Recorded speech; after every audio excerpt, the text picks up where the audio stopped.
네. 슬기로운 이중생활이라는 주제로 예수님의 고별 기도를 우리가 함께 만나보고 있습니다. 예수님의 고별 기도는 세상 가운데 살아가는 제자들을 위한 기도를 담고 있는데요. 사실 이 고별 요한복음 17장 이 고별 기도는 크게 세 부분으로 나누어져 있습니다. 먼저 첫 번째는 예수님 자신을 위해서 하신 기도와 그 다음에 제자들을 위해서 기도하신 두 번째 부분, 그리고 앞으로 다가올 다음 세대를 위해서 기도하신 세 번째 부분, 그렇게 이제 세 부분으로 나누어져 있는데요. 우리는 지난주에 첫 번째 예수님께서 자신을 위해서 기도하셨던 그 기도를 통해서 예수님이 걸어가신 영광의 길이 어떤 것인지를 확인했고, 그것을 통해서 우리 역시 그 영광을 쫓아가는 사람들이라는 것, 그 영광을 이루는 사람들이라는 것, 세상 속에서 우리가 어떤 존재인지 누구인지를 함께 확인했습니다. 그리고 오늘은 예수님의 고별 기도의 두 번째 부분인 본격적으로 제자들을 위해서 기도하시는 그 기도를 통해서 더 이상 하찮게 살 수 없다고 고백한 우리를 하나님께서 세상 가운데 두심으로 하나님은 어떤 계획을 가지고 계신 것인지, 그리고 그 기도의 내용이 무엇인지 살펴보도록 하겠습니다. 아무쪼록 정말 우리의 세상살이를 위해서 기도하시는 예수님의 이 기도가 우리 모든 가족들에게 위로와 또 갈 길을 알려주는 또 격려가 되었으면 좋겠습니다. 우리 함께 그 기도를 읽어볼까요? 요한복음 17장 9절부터 19절 말씀을 우리 기도하시는 예수님의 그 마음을 한번 염두에 두고 함께 읽어보겠습니다. 우리 9절부터 함께 읽겠습니다. 나는 그들을 위하여 빕니다. 나는 세상을 위하여 비는 것이 아니고 아버지께서 내게 주신 사람들을 위하여 빕니다. 그들은 모두 아버지의 사람들입니다. 나의 것은 모두 아버지의 것이고 아버지의 것은 모두 나의 것입니다. 나는 그들로 말미암아 영광을 받았습니다. 나는 이제 더 이상 세상에 있지 않으나 그들은 세상에 있습니다. 나는 아버지께로 갑니다. 거룩하신 아버지, 아버지께서 내게 주신 아버지의 이름으로 그들을 지켜주셔서 우리가 하나인 것 같이 그들도 하나가 되게 하여 주십시오. 내가 그들과 함께 지내는 동안은 아버지께서 내게 주신 아버지의 이름으로 그들을 지키고 보호하였습니다. 그러므로 그들 가운데서 한 사람도 잃지 않았습니다. 다만 멸망의 자식만 잃은 것은 성경 말씀을 이루기 위함이었습니다. 이제 나는 아버지께로 갑니다. 내가 세상에서 이것을 아뢰는 것은 내 기쁨이 그들 속에 차고 넘치게 하려는 것입니다. 나는 그들에게 아버지의 말씀을 주었는데 세상은 그들을 미워하였습니다. 그것은 내가 세상에 속하여 있지 않은 것과 같이 그들도 세상에 속하여 있지 않기 때문입니다. 내가 아버지께 비는 것은 그들을 세상에서 데려가시는 것이 아니라 악한 자에게서 그들을 지켜주시는 것입니다. 내가 세상에 속하지 않은 것과 같이 그들도 세상에 속하지 않았습니다. 진리로 그들을 거룩하게 하여 주십시오. 아버지의 말씀은 진리입니다. 아버지께서 나를 세상에 보내신 것 같이 나도 그들을 세상으로 보냈습니다. 그리고 내가 그들을 위하여 나를 거룩하게 하는 것은 그들도 진리로 거룩하게 하려는 것입니다. 아멘. 네, 최근에 몇몇 형제들과 이야기를 나누다가 생각보다 많은 형제 자매들이 일터에서 또는 일상의 노동 속에서 삶의 의미를 찾지 못하고 있음을 발견했습니다. 우리 공동체에 함께하는 하나님 나라 복음을 알고 살아가는 이들임에도 불구하고 말입니다. 물론 모든 생계의 활동은 생활을 가능하게 하고 작동하게 하는 활동이라는 측면에서 그 자체로 이미 충분한 의미가 있죠. 그렇지만 그리스도인들에게 이 노동과 일터라는 자리는 그보다 더 큰 어떠한 의미들을 가지는 자리가 아닐까라고 생각을 합니다. 그러나 현실 속에서 우리 모두가 역시 내가 하는 일을 통해서 의미를 찾는다는 것은 쉽지만은 않지요. 비교적 일에 의미를 찾기 쉬운 직종들도 좀 있습니다. 성직자들이라든지 법조인, 경찰, 의료인, 사회복지사, 언론인, 교사, 정치인들, 주로 사람을 돕는 일이거나 아니면 어떤 사회에서 어떤 역할을 하는 일들의 경우에는 좀 더 나은 반면에 어떤 정말 직장들, 또 어떤 일상들은 하나님 나라의 백성으로서의 정체성과 직접적으로 그 의미를 연관짓기가 어려운 경우들도 있습니다. 그리고 앞서 말씀드린 직종들이 조금 낫다고는 했지만 그 일들도 항상 의미가 느껴지는 건 또 아닙니다. 교회의 사역을 한다는 저조차도 어떤 업무에서는 또 어떤 사역지에서는 정말 영혼 없이 사역을 해야만 하는 일들을 경험을 합니다. 그것이 막 본질적인 어떤 일들과 좀 거리가 멀어 보일 때 더 그렇죠. 하물며 우리가 하고 있는 여러 형태의 활동 속에서 우리는 어떤 그럴듯한 의미로도 연결되지 않는 것 같은 세상살이를 경험을 합니다. 그래서 그래, 여기선 그냥 돈이나 열심히 벌지 뭐, 해야 할 일이나 하는 거지 뭐, 인생 뭐 별거 있어? 의미 있는 인생은 따로 시간을 내서 그때 살면 되지 뭐 라고 생각하게 만듭니다. 때로는 정신 차리고 내가 이렇게 살 수는 없지, 내가 출근해서 어떤 의미들을 찾아내고 말리라 했다가도 현실 앞에서 그래, 여기선 그냥 여기에 법을 따라 그냥 여기서 살자라고 체념하기도 합니다. 그 일은 나의 어떤 꿈과도 아무런 관계가 없는 일입니다. 그러니 이런 분들께 인생의 의미와 꿈에 대해서 물어보면 그것은 퇴근 이후의 시간에 있는 것이라고 대답을 할 것입니다. 실제로 많은 현대인들은 퇴근 이후의 시간만을 기다리고 꿈꾸며 살아갑니다. 그 이후의 시간에 취미 생활을 하기도 하고 좋아하는 사람들을 만나기도 하고 어떤 사회적인 활동에 참여하기도 하면서 살아갑니다. 제가 최근에 육퇴라는 말을 배웠습니다. 육아 퇴근. 네, 아이가 잠든 시간 이후의 시간을 말하는데요. 힘든 육아를 감당하는 부모들이 육아로부터 퇴근하여서 자유로워지는 시간을 그렇게 부른다는 것을 최근에 듣게 되었습니다. 그때 내 인생의 진짜 시간이 시작되는 거죠. 90년대생들이 가장 선호하는 직업 중 하나라고 할 수 있는 공무원을 선호하는 이유의 큰 부분, 그 젊은 세대에게 물어봤을 때 왜 그것을 선호하는지 물어봤을 때 안정적이라는 점과 또 빠른 퇴근의 그 이유가 있었습니다. 그래서 퇴근 이후에 내가 정말 좋아하는 일을 하며 사는 것을 꿈꾼다는 것입니다. 그러니까 공무원이 꿈인 것이 아니죠. 공무원을 통해서 다른 인생을 확보받겠다라는 것입니다. 그러니까 퇴근 이후에 찐 인생, 진짜 인생이 시작되는 겁니다. 퇴근 이후의 삶을 꿈꾸는 삶, 일터의 삶과 나의 진짜 삶을 분리하는 일, 좋다고 생각합니다. 행복해지기 위해서 생각해 볼 수 있는 대안입니다. 저도 누가 장래희망 물어보면 가끔 농담으로 돈 많은 백수라고 대답할 때가 있거든요. 그래서 오해가 없으시길 바라며 저는 정말 빠른 퇴근과 칼퇴를 적극 지지합니다. 저도 근로자 중 한 명으로서 퇴근을 사랑합니다. 그리고 소망합니다. 그런데 만약 우리의 삶이 퇴근 이후만을 기다리는 삶이라면, 퇴근 이후의 삶만이 우리에게 의미 있는 인생이라면, 우리의 인생 중 가장 많은 시간을 사실 보내야 하는 시간 중 하나라고 했으니 이 노동하는 시간, 일하는 시간, 일상의 시간, 육아의 시간, 공부하는 시간, 그 시간들이 그저 참고 견뎌야 하는 의미 없는 시간, 의미 없는 공간이라면 그것이 괜찮은 걸까요? 사실 그 시간들은 어떻게 보면 세상과 우리가 가장 가까운 자리에서 가장 밀접하게 함께 있는 시간들이거든요. 의미 없고 힘들고 고단할지라도 말입니다. 우리는 그 지리한 시간들 속에서 어떤 의미들을 만날 수 있을까요? 거기서 어떤 꿈을 꿀 수 있을까요?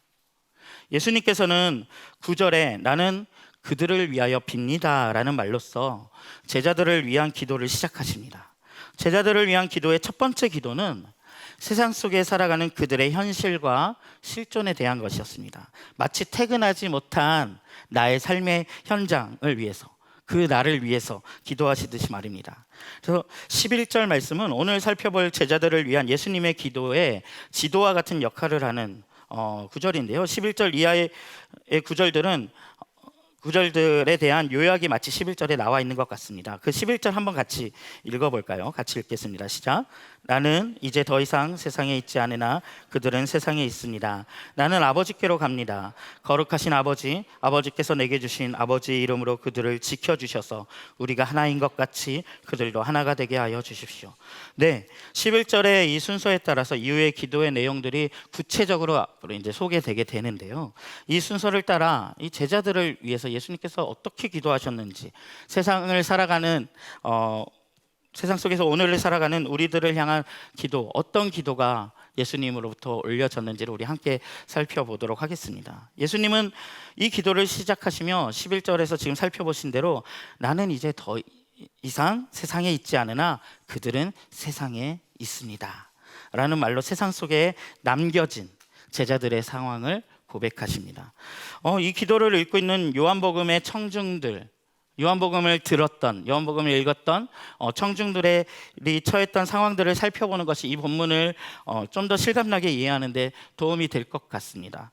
지난주에 잠깐 이야기했습니다만 조금 더 보충을 해보자면 이 당시 밖으로는 로마의 지배 아래서 로마의 황제를 섬길 것과 로마의 방식으로 살아갈 것, 그 세계의 삶의 방식으로 살아갈 것을 강요받고 있는 상황, 그러한 시대였습니다. 또 민족 안에서는 지난주 잠깐 얘기했던 것처럼 같은 유대인들끼리, 같은 민족이 자신들과 다른 믿음, 즉 예수님을 따른다는 이유로 출교를 행하고 있는 그러한 상황이었습니다. 또 예수를 따르는 공동체 그 내부적으로는 그 안에 예수님이 인간이 아니셨다라고 말하는 영지주의자들로 인해서 분열을 겪고 있는 상황 속에 이들이 처해져 있었습니다. 이런 상황 속에서 제자들은 일상을 살아야 했고 그 속에서 예수를 드러내야 했습니다. 그저 그런 요한복음의 청중들에게 있어서 세상의 삶이란 대단한 영향력을 가지고 뭔가 대단한 일들을 경험하고 대단한 부흥으로 이어지는 그런 삶이 아니라 지루하고 힘든 긴장의 연속인 시간들이었을 것입니다. 자신들의 진짜 믿음을 드러내놓고 살기 힘든, 위장하고 살아야 하는 삶이 요청되기도 했습니다. 대부분의 시간 속에서 이들은 그 로마 세계의 대다수의 사람들과 별다를 것 없는 그냥 일상의 일들을 하면서 시간을 보냈을 것입니다. 우리의 상황과도 비슷하지 않습니까? 현대 사회는 우리에게 신자유주의의 기치 아래 세상의 방식으로 살 것을 상식으로 요구하고, 신앙은 공개적으로 드러내기 민망한 굉장히 사적인 영역의 일이 돼요. 우리의 정체성은, 교회 오면 우리의 정체성은 거기 있다고 말하는데 막상 세상은 그것은 너의 사적인 영역이니 말하지 말라고 말하는 상황 속에, 그리고 사회의 반기독교적인 정서가 팽배한 가운데, 또 우리 기독교 내부로는 어떻습니까? 도저히 함께할 수 없어 보이는 이분법적이고 기복적인 신앙들과 갈등을 겪는 가운데 우리가 갈라져 있습니다. 이러한 상황 속에서 이 기도의 대상이 되고 있는 제자들은 이 세상에 계속 있어야 하는 자들, 이 세상에 남겨진 사람들이었습니다. 예수님께서는 이러한 그들의 상황을 하나님 앞에 지금 말씀드리고 있는 것입니다. 이에 그치지 않고 우리의 삶을 더 적극적으로 적대하는 이들을 만나기도 합니다. 요한복음 17장 14절과 16절을 우리 한번 같이 읽어보겠습니다. 함께 읽어보겠습니다. 나는 그들에게 아버지의 말씀을 주었는데 세상은 그들을 미워하였습니다. 그것은 내가 세상에 속하여 있지 않은 것과 같이 그들도 세상에 속하여 있지 않기 때문입니다.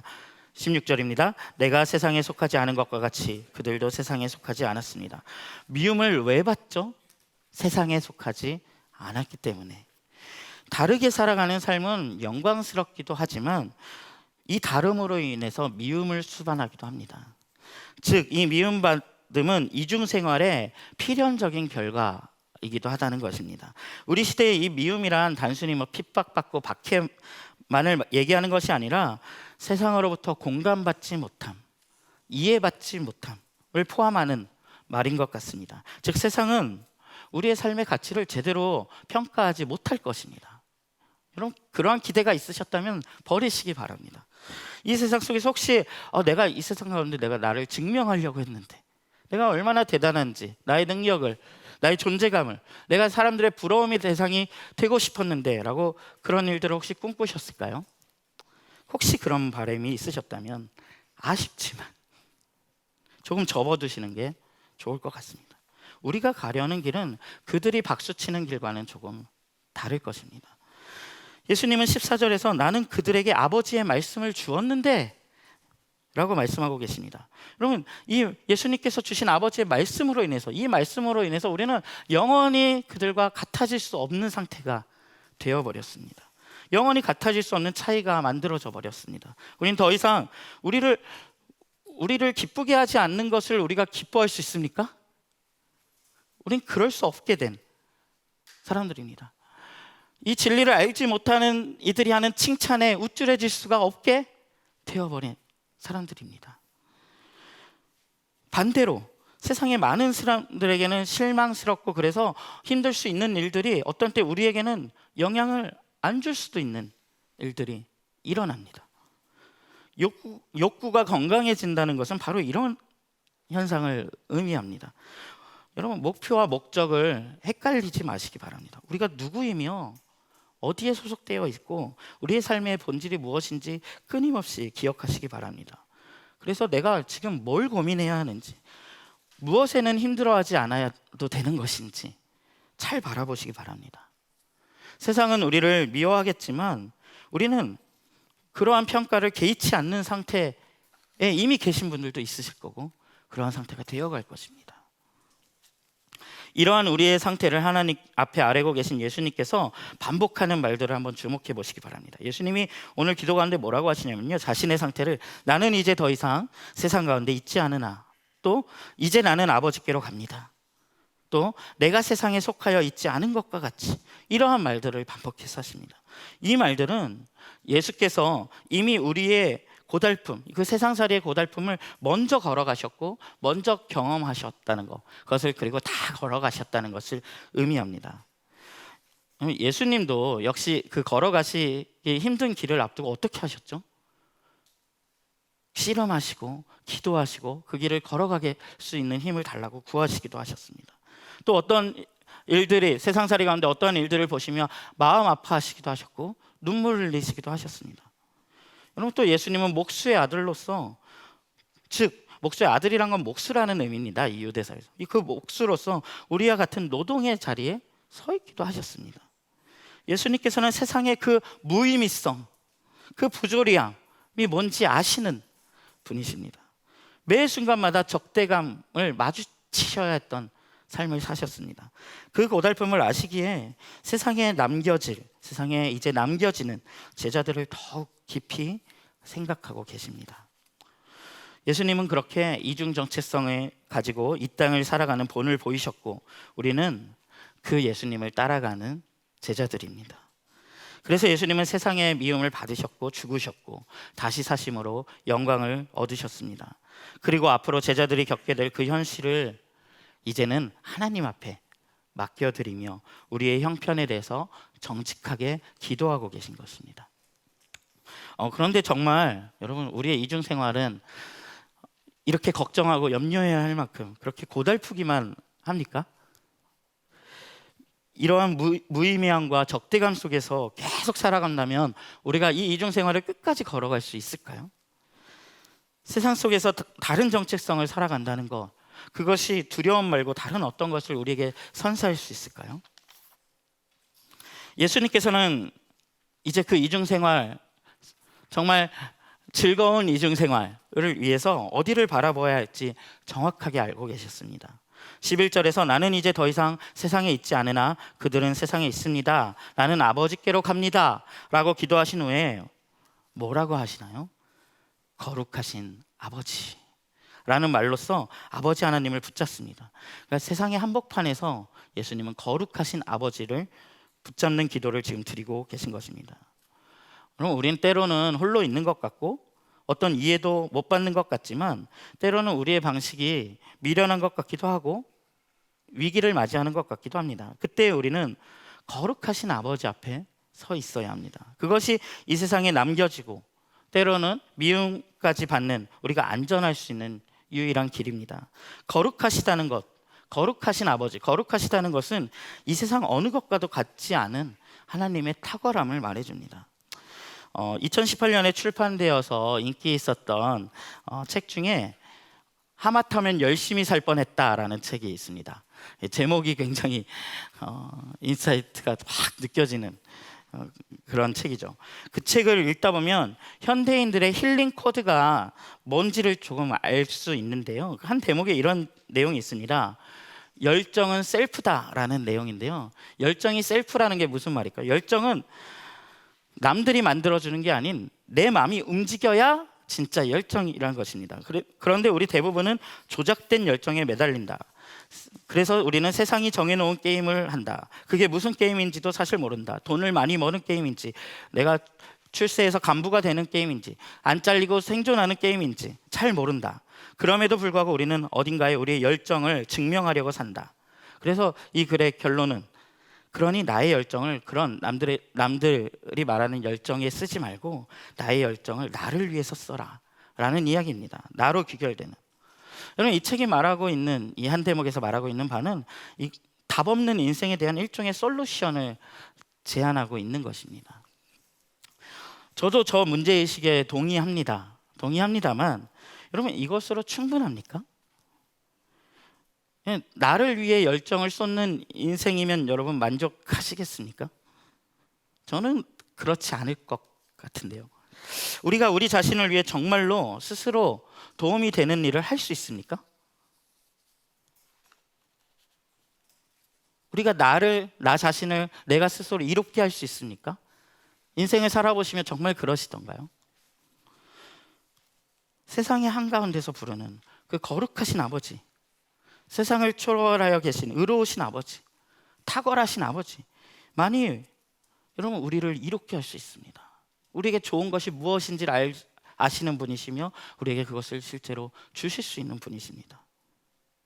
우리의 솔직한 형편과 상황, 실존을 내어놓고 그 아버지께서 앞에서 살아가는 것이 우리 이중생활의 근간입니다. 예수님께서 그것을 아시고 거룩하신 아버지, 이 이름을 부르며 이제 그 세상에 남겨질 제자들을 위해서 그들을 지켜줄 중요한 두 가지 기도 제목을 올려드리고 있습니다. 그 아버지 앞에 설 때 우리는 무엇을 얻게 될까요? 예수님께서는 이 땅에 계시는 동안에 아버지의 이름으로 자신이 제자들을 보호하셨다고 말씀하시며 이러한 기도를 드리십니다. 우리 17장 12절과 15절을 한번 같이 읽어보겠습니다. 시작. 내가 그들과 함께 지내는 동안은 아버지께서 내게 주신 아버지의 이름으로 그들을 지키고 보호하였습니다. 그러므로 그들 가운데서는 한 사람도 잃지 않았습니다. 다만 멸망의 자식만 잃은 것은 성경 말씀을 이루기 위함이었습니다. 내가 아버지께 비는 것은 그들을 세상에서 데려가시는 것이 아니라 악한 자에게서 그들을 지켜주시는 것입니다. 자, 이제 예수님께서 자신이 제자들을 지키고 있었는데 이제 자신이 떠나가시며 아버지께, 아버지, 이제는 아버지께서 그들을 지켜주십시오 라고 맡겨드리고 있습니다.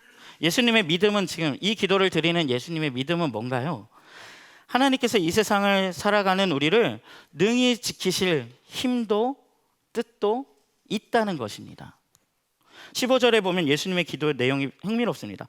그들을 세상에 데려가시는 것이 아니라, 예수님은 우리가 어디에서 살아야 한다고 믿으시는 것 같나요? 네, 기도하시면서 뭐라고요? 하나님, 이들을 세상에서 데려가시지는 말고요, 이 땅의 악한 자들에게서 그들을 지켜주십시오 라고 요청드리고 있습니다. 많은 기독교인들이 세상에서는 내가 먹고 살아야 하니까 마지못해 살아갑니다. 그리고 교회에 와서 여기서 하는 봉사가 자신의 본업이라고 하는 이야기들도 종종 듣습니다. 물론 그 말씀을 하시는 취지도 선한 뜻도 감사하고 너무 잘 압니다. 그런데 예수님께서는 지금 우리를 어디에서 지켜달라고 하십니까? 세상의 한복판에 있을 때 세상에서 그들을 데려가지 마시고, 왜? 거기 그들이 있어야 하기 때문에, 진짜 그들의 인생은 거기서 이루어져야 하기 때문에. 그리고 그곳에서 주님은 거룩하신 아버지를 의지하는 자녀들을 정말로 보호하십니다. 우리는 이걸 의지해서 살아갑니다. 여러분, 우리가 앞서도 말했지만 왜 의미를 잃어버렸습니까? 왜 어떤 나의 의미와 일상의 삶을 연결하기를 잃어버렸습니까? 왜 우리가 더 이상 꿈을 꾸는 건 굉장히 나이브하고 순진한 것 같은 인상을 받습니까? 해보니까 안 되는 거죠.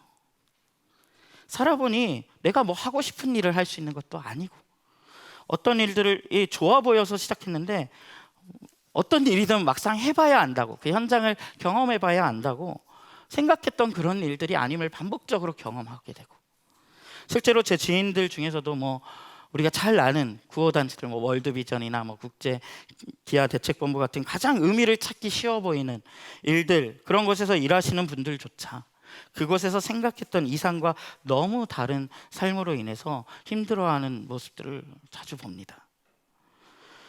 즉, 우리가 왜 꿈과 의미 찾기를 포기한 거죠? 우리는 작고 저들은 우리의 말을 듣지 않죠. 저들은 많고 저들은 바뀔 생각이 없습니다. 그럼 즉 우리의 힘이 모자라기 때문에 우리가 포기한 것 아닙니까? 그런데 주님의 지금 예수님의 제자들을 지켜달라는 이 기도는, 이 간구는 두 가지 뜻을 함의하고 있는데요. 우리가 살아가는 삶의 현장에서도 주님은 힘이 있으시다는 것과 우리가 어떻게든 심지어 그곳에 악한 자가 존재할지라도 그곳에서 우리가 포기하지 않고 자리를 지켜내고 버텨내는 것이 주님의 뜻이라는 것을 말하고 있습니다. 예수님은 아버지의 이름으로 그들을 지켜달라고 말씀하십니다. 이것은 아버지의 이름으로라는 건 무슨 뜻인가요? 아버지의 명예를 걸고 아버지의 능력껏 그들을 지켜달라는 것입니다. 여러분, 하나님께서 명예를 걸고 지키시는 일보다 더 큰 힘이 있을까요? 즉 보호하실 것이라는 약속과 더불어 우리로 하여금 그 자리를 포기하지 말라는, 세상살이를 포기하지 말라는 의미의 기도를 드리고 계시는 것입니다. 그리고 이 보호하심이 우리에게 약속되고 있습니다. 또 한 가지, 세상 속에서 거룩하신 아버지를 붙잡고 살아가는 이중생활 속에 있는 이들에게 약속된 것이 있습니다. 바로 기쁨입니다. 그럼 말씀을 함께 읽어볼까요? 17장 13절입니다. 함께 읽겠습니다. 이제 나는 아버지께로 갑니다. 내가 세상에서 이것을 아뢰는 것은 내 기쁨이 그들 속에 차고 넘치게 하려는 것입니다. 여러분, 주님의 뜻은 우리가 기쁨을 차고 넘치게 누리는 것입니다. 많은 기독교인들이 세상 속에서 너무 비장하게만 마치 전쟁터의 한복판에서 살아가는 것처럼 살아갑니다. 근데 예수님은 지금 무엇을 기도하고 계십니까? 내 기쁨이 그들 속에 어떻게? 차고 넘치게. 차고 넘치는 것은 작은 기쁨입니까? 큰 기쁨입니까? 여러분을 기쁨으로 가득 채우시는 것이 지금 예수님이 드리시는 기도요, 하나님의 뜻입니다. 그런데 예수님은 이 기쁨을 이야기하시며 앞에 굳이 안 해도 될 것 같은 말을 덧붙여 하고 계십니다. 뭐라고 하시냐면요, 내가 세상에서 이것을 아뢰는 것은, 즉 이 기쁨을 어디서 누리는 겁니까? 주말에? 퇴근한 후에? 주일에 교회 와서? 아니요. 우리의 주중의 그 시간 속에서, 우리의 삶의 현장 속에서, 세상에서 내 기쁨을, 세상에서 내가 누린 내 기쁨을 이라고 지금 강조하고 계신 것입니다. 여러분, 이 기쁨을 여러분의 노동의 현장에, 일터에, 일상의 시간에, 가정에서 가지고 계십니까? 그것을 차고 넘치도록 누리고 계십니까? 만약 안 그렇다면 둘 중에 하나겠죠. 예수님의 기도에 별게 없거나, 아니면 우리가 진짜 누려야 할 기쁨을 놓치고 있거나. 하나님은 우리 인간을 살게 하시며 본질적으로 기쁨과 사랑을 나누는 그 대상으로 우리를 창조하셨습니다. 기쁨과 교제와 사랑의 대상, 거기에 목적을 두고 우리를 창조하셨습니다. 하나님은 이 세상에 고난이 실제한다고 말씀하시고, 우리가 이 세상을 살아가는 정말 중요한 덕목 중에 하나가 인내함이라고 말씀하시지만, 그것이 우리의 삶이 기쁨은 전혀 없는, 기쁨은 없는 고행뿐인 삶이라고 이야기하고 있는 것이 아닙니다. 아, 목사님, 기쁨, 그건 조금 상황이 나은 사람들한테 말씀하세요. 저희 직장은 아닌 것 같아요. 여러분, 이 기쁨이, 예수님이 이 기쁨을 뭐라고 지금 수식하고 계신지, 부르고 계신지 유심히 보십시오. 내 기쁨. 누구의 기쁨? 예수님의 기쁨. 여러분, 지금 예수님, 이 요한복음 17장에 이 기도를 드리고 계신 예수님의 상황이 어떤 상황이었는지 기억하십니까? 예수님은 이제 곧 십자가를 지실 시간입니다. 십자가를 앞에 둔 시간에 예수님이 뭐라고 하신다고요? 내 기쁨.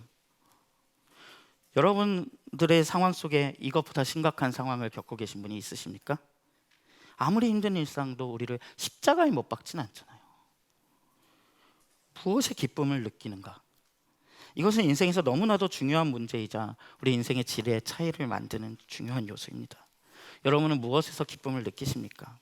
여러분의 감각은 어떤 기쁨에 반응하도록 길들여져 있습니까? 여러분, 예수님의 기쁨을 배우시기 바랍니다. 오늘 예수님의 기도를 통해 분명히 알 수 있는 것은 내 삶 어디에도 기뻐할 건덕지가 없는 것이 아니라는 것입니다. 기쁨은 이미 내 삶에 존재하고 있으니 그것을 찾아내라는 것입니다. 여러분, 기쁨을 정말 잘 간직하셔야 됩니다. 이중 전체성을 가지고 사는 이가 늘 인상 쓰고 심각하게 정작 본인 안에 삶이 기쁘지 않다면 그건 그리 건강한 상태로 보여지지 않습니다. 근데 뭐가 기쁘냐고요?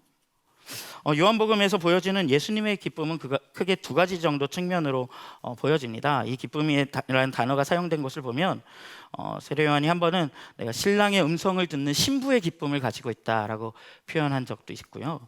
또 예수님께서 이 같은 13, 14, 15, 16, 17장으로 이어지는 한 설교와 기도로 이어지는 이 같은 안에서 사랑 안에 머무는 기쁨을, 하나님과의 사랑 안에 머무는 기쁨을 너희가 누리라고 말씀을 하십니다. 그러니까 즉 하나의 기쁨은 뭐냐면 막 신랑을 발견했을 때의 기쁨이라고 세례 요한이 그러거든요. 신부가 기다리다가 신랑을 발견했을 때의 기쁨, 또 하나님과의 사랑 안에 머무는 그 기쁨, 그 하나님과의 교제 안에, 관계 안에서 누리는 그 기쁨을 너희가 누리라고 이야기합니다. 또 16절에 보면 마지막 때를 소망하는 기쁨을 이야기하십니다. 마지막 때를 소망하는 기쁨을 너희가 간직하라. 그러니까 하나님과의 관계 속에서, 그리고 완성되고 회복될 그날을 기대하고 고대하는 기쁨으로 여러분 이 기쁨에 대해서 연구하고 누리시기 바랍니다. 너무 많은 그리스도인들이 이 기쁨에 대해서 서툰 모습으로 살아갑니다.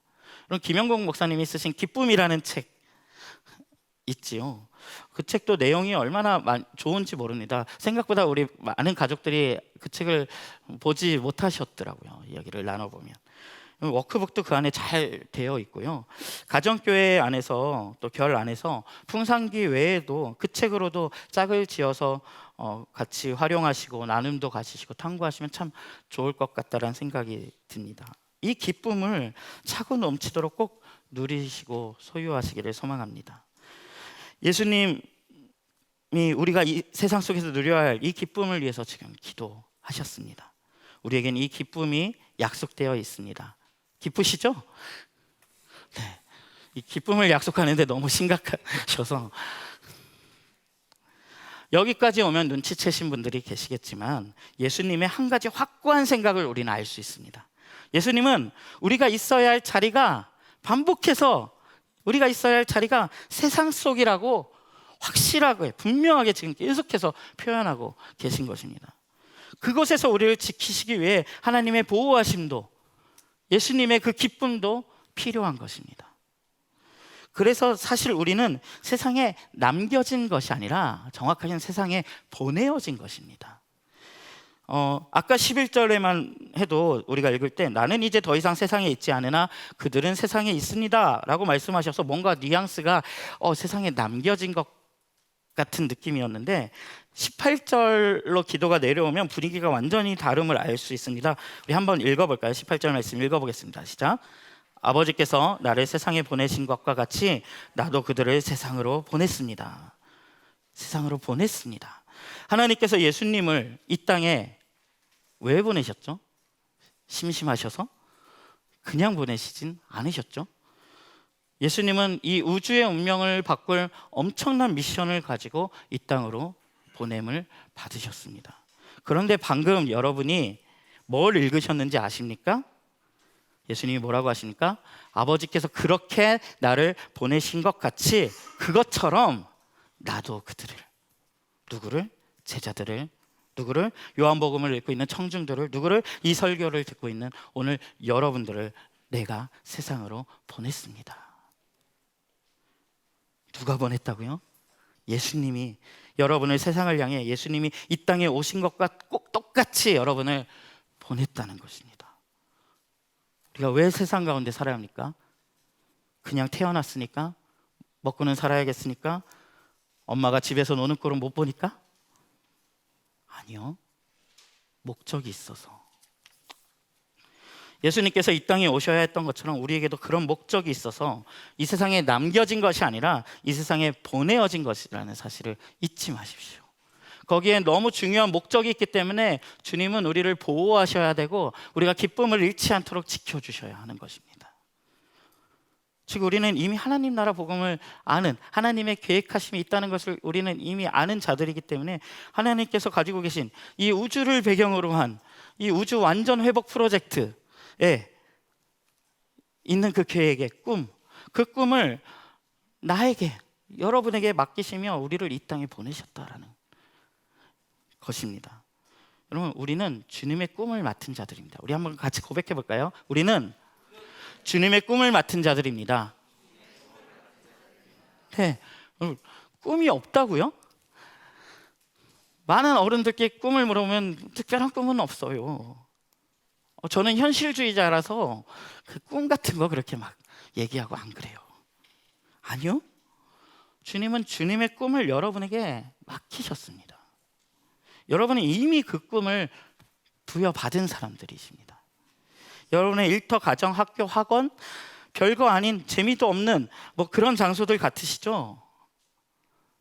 간혹 기독교인들 중 직장을 그냥 부득이한 존재, 필요악, 생계를 위한 최소한의 희생 정도로 생각하는 이들이 있습니다. 아니, 있는 게 아니라 많습니다. 그런데 주님의 꿈이 그것과 관련되어 있다라고 지금 말씀하고 계신 것입니다. 제가 지금 그러니 그 직장에서 이직하는 거, 퇴직하는 거, 학교에서 옮겨 편입하는 거, 그건 절대 안 됩니다, 이런 얘기를 하는 것이 아닙니다. 그러나 적어도 내가 그곳에 보냄받아 발을 붙이고 있다면 그 시간 동안에는 그곳을 향한 주님의 뜻과 꿈이, 목적이 존재한다는 것입니다. 출근과 퇴근 사이를 살아가는, 이미와 아직 사이를 살아가는 우리는 그곳에 주님의 나라가 임하기를 기도하고 고민해야 합니다. 그래서 지난주에 6절 말씀을 살펴볼 때 예수님께서 제자들을 향해서 그들을 아버지의 말씀을 지킨 자들이라고 부르신다고 기도하셨다고 했습니다. 말씀을 지킨 자들, 말씀을 지키는 건 누구의 특징이라고요? 예수님의 특징이라고요. 그래서 예수를 대신한 자들로 우리를 바라보고 계신다고 말씀을 드렸습니다. 여기에 그 관점이 지금 이어지고 있는 것입니다. 이제 예수님은 아버지께로 가실 것입니다. 그리고 이제 주님의 꿈은 세상으로 보내어진 그들에게 맡겨졌습니다. 이 꿈은, 예수님이 꾸셨던 그 꿈은 이제 내 꿈이 되어야 하며 우리가 우리의 세상살이 가운데서 추구하고 다가가야 할 꿈이기도 합니다. 예수님의 고별 기도는 바로 이 꿈을 이제 우리가 꾸어 이어가게 해주소서라는 기도로 이어집니다. 요한복음 17장 고별 기도에 나타나는 세상 가운데 우리가 함께 이루어가야 할 주님의 꿈은 두 가지입니다. 바로 거룩함과 하나됨입니다. 요한복음 17장 16절 19절을 한번 같이 읽어보겠습니다. 시작. 내가 세상에 속하지 않은 것과 같이 그들도 세상에 속하지 않았습니다. 진리로 그들을 거룩하게 하여 주십시오. 아버지의 말씀은 진리입니다. 아버지께서 나를 세상에 보내신 것과 같이 나도 그들을 세상으로 보냈습니다. 그리고 내가 그들을 위하여 나를 거룩하게 하는 것은 그들도 진리로 거룩하게 하려는 것입니다. 첫 번째 꿈인 거룩함. 거룩함이란 16절에 표현한 그대로 세상에 속하지 않음을 뜻합니다. 세상과 다른 것입니다. 무엇이 우리를 다르게 할까요? 오늘 지금 이 기도에 따르면 우리가 붙잡은 진리가 우리를 다르게 합니다. 즉 우리가 이중생활이라고 부르고 있는, 이중정체성이라고 부르고 있는 바로 그것이 우리의 삶의 방식이기도 하지만 주님의 꿈, 주님의 목적 그 자체이기도 하다는 것입니다. 우리가 이 세상과 다름을 사는 것. 여러분, 내가 이 직장을 통해 내가 지금 뭘 하고 있는 거지? 내가 여기서 출근해서 하고 있는 일들, 이게 주님의 나라와 무슨 상관이지? 내가 가사 일을 하며 여기서 이 하루 종일 보내고 있는 이 시간들, 이게 주님의 꿈과 무슨 상관이지? 나 무슨 꿈을 꿔야지? 여러분, 그 답이 생각보다 어렵지 않을 수 있습니다. 여러분이 세상 속에서 그냥 그 다름으로 살아갈 때, 다르게 살아가는 그 모습, 그 방식, 그 시간, 여러분의 존재가 거기 있는 것 그 자체가 하나님의 목적이요 주님의 꿈이라는 것입니다.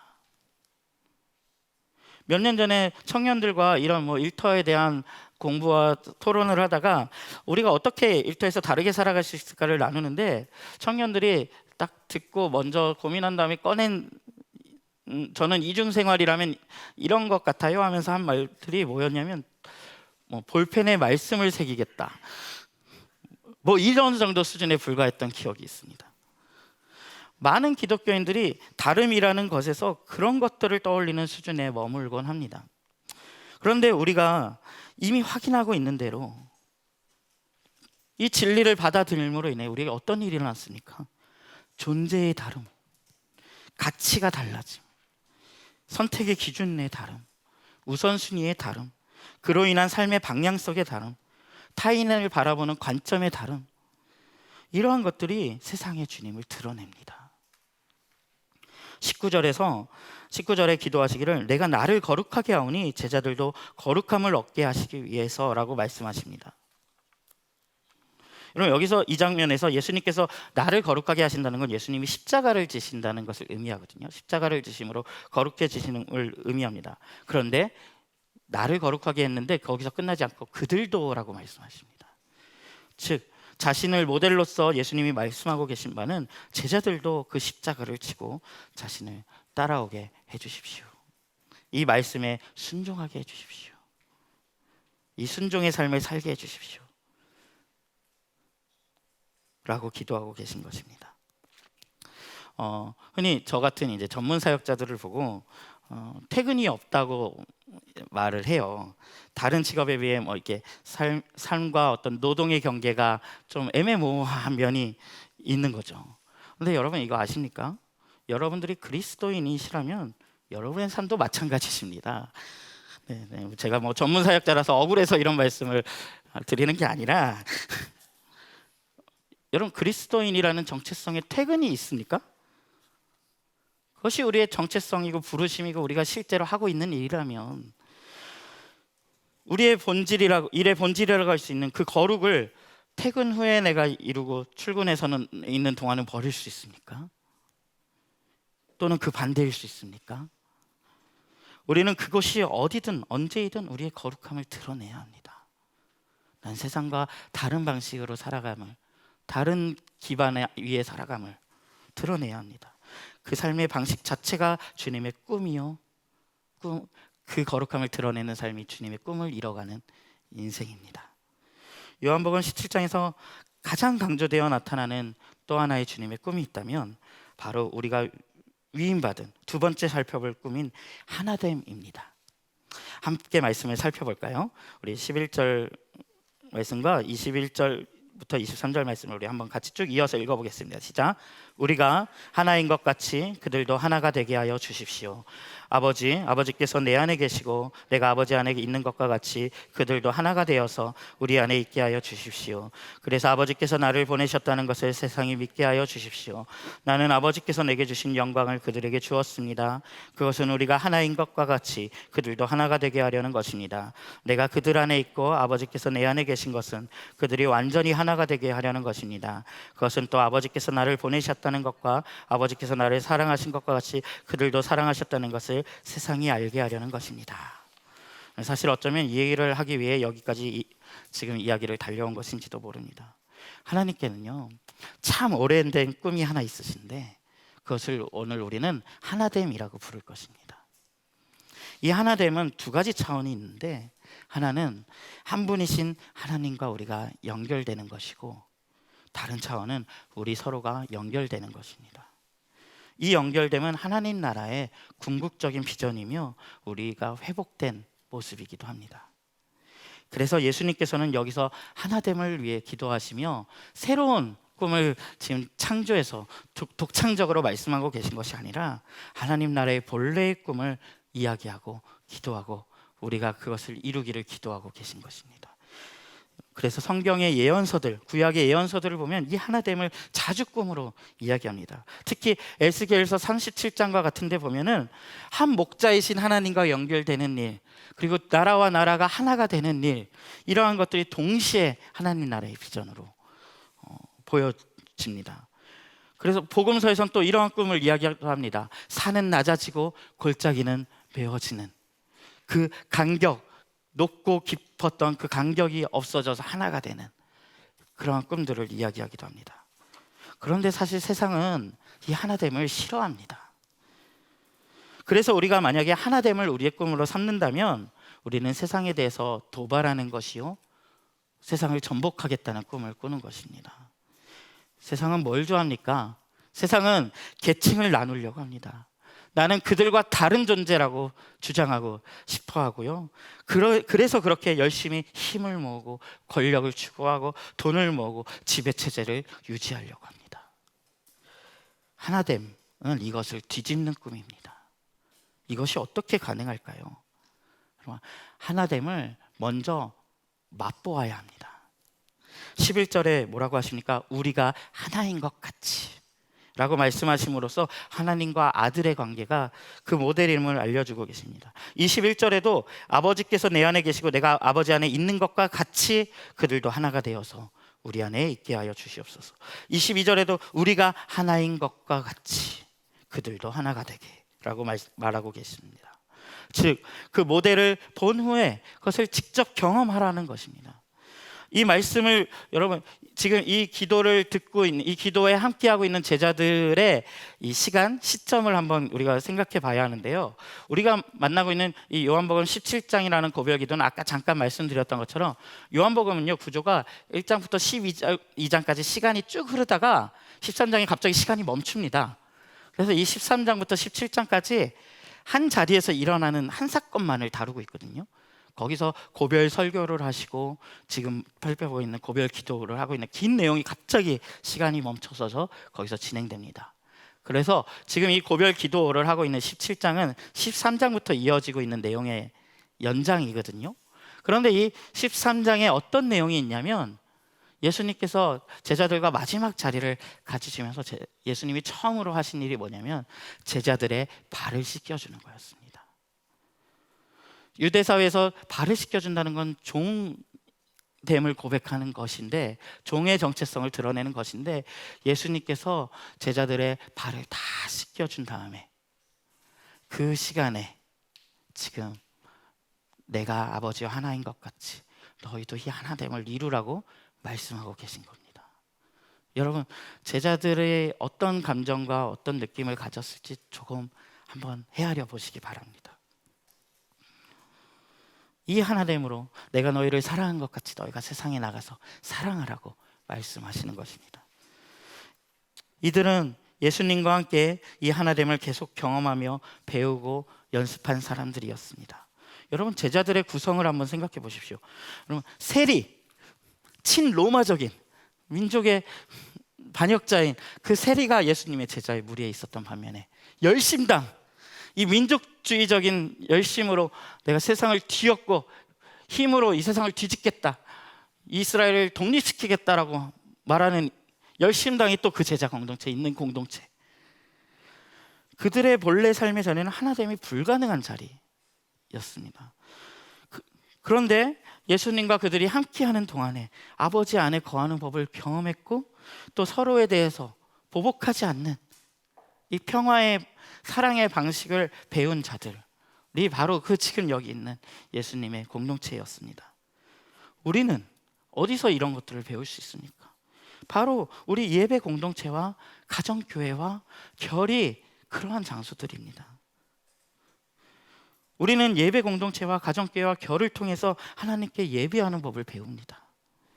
그리고 서로의 관계에 있어서 우리가 가진 이와 덜 가진 이가 아무런 차별 없이 관계 맺고 대화하며 힘센 이와 그렇지 않은 이가 동등한 힘을 가지며 서로를 존중하며 서로의 더 가진 것으로 누구의 덜 가진 부분을 채워주는 상호적인 관계로 존재하는 교제를 경험합니다. 교회 공동체에서 이것을 경험한 이들만이 세상에서 우리가 다른 관계성을 꿈꾸고 나눌 수 있습니다. 맛보지 않고 홀로 나가서 살아내라는 것은 너무나 어려운 일입니다. 그래서 하나됨은 이것을 경험한 제자 공동체에서 먼저 일어나야 하는 일이었습니다. 그래서 아까 읽은 11절에서 하나 되게 하소서라는 것은 예수님의 기도가 먼저 제자 공동체를 향해 있었습니다. 그런데 그것이 뒤에 읽은 21절, 22절 이쪽으로 가면 이 하나됨을 가지고 세상 가운데 하나됨을 이루게 하소서 기도로 번져갑니다. 그 꿈은 예언서로부터 이어져온 온 세상을 향한 하나님의 꿈입니다.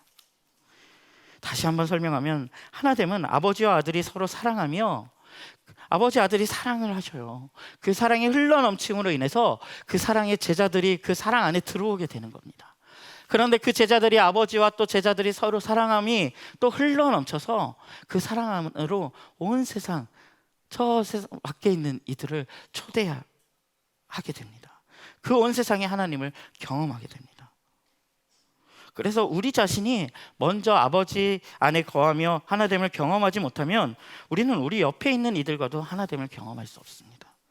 그러나 그것이 시작될 때 우리는 아버지와의 하나됨, 교회 공동체의 하나됨, 그리고 그것을 넘어 세상 속에서 하나됨을 경험하게 될 것입니다.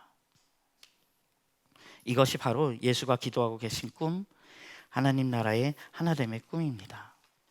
여러분, 여러분의 일터에서, 여러분의 상터에서 그들과 연결되고자 나의 외로움을 채우려는 시도들은 있을지언정 정말로 하나됨을 꿈꾸는 이들이 있을 거라고 생각하십니까?